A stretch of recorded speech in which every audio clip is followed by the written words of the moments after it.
Here's a question that we get asked by people all the time, people with very simple needs and families with very sophisticated needs. I have an expensive house. One of my children lives in it, or one of my children would like to live in it. Shouldn't I just give it to them? Well, let's slow down for a second. Whether you have simple estate planning needs or, as I suspect you do, more sophisticated estate planning needs, you have to be careful about this. Sometimes people do things with these gifts of homes that create a lot of family turmoil and are actually tax disadvantageous. Here's what I mean. If you give away your home to a child, now you have a very complicated estate planning situation because your remaining assets, maybe you're going to split up between or among your remaining children, yet you could use up those assets during your lifetime and one of the children will have gotten everything, the other children nothing at all. So we have to be careful about that. Secondly, the way that the income tax system and the federal estate tax system works, and many state inheritance taxes, by the way, is that if you give a child a house and continue to live in it and treat it like your own, it's going to end up being taxed anyhow. We also have to watch the income tax issues. Are my children going to get a step up in basis? Did I buy this house for a very low figure and is it worth a lot more now? You have to be extremely careful with all of those issues. There is a tool called a Qualified Personal Residence Trust, and the Qualified Personal Residence Trust allows you to give away a home or a vacation home, but continue to live in it for a period of years. Here's the rub though, that may sound great, but here's the rub.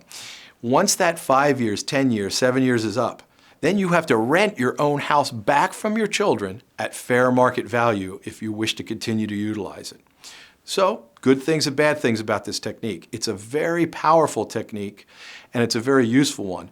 I would just caution anybody, whether your planning needs are simple or whether your estate planning needs are complex, to talk to your attorney about the tax implications of giving away a house, whether it's being given outright to one or more children or whether it's being given away in a qualified personal residence trust. And you should think about things like having a family meeting if it's going to be given to children directly, where they decide, are they going to own it outright, are they going to own it in a trust, are they going to own it in an entity, who's going to use it, who's going to maintain it, where's the money going to come from to do that. There's a host of issues that with expensive homes and vacation homes are the subject of sophisticated estate planning, and there's really good ways to do it and there's bad ways to do it. We can help you through the process. I encourage you to get the right information from your advisors. Thanks.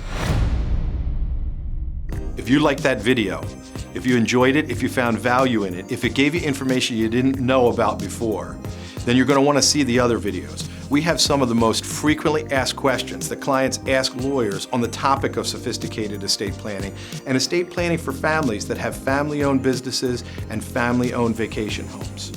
If you'd like a lot more, including the questions that you should be asking and maybe don't even know to ask, but that we as lawyers know you should be asking, then just sign up, click on the link below, and we're going to send you a ton more videos. Frequently asked questions that you need to know the answers to succeed as a family in your sophisticated estate planning, and maybe more importantly, the should ask questions, the questions that you don't even know that you should be asking. Thanks again. Click on that link and enjoy.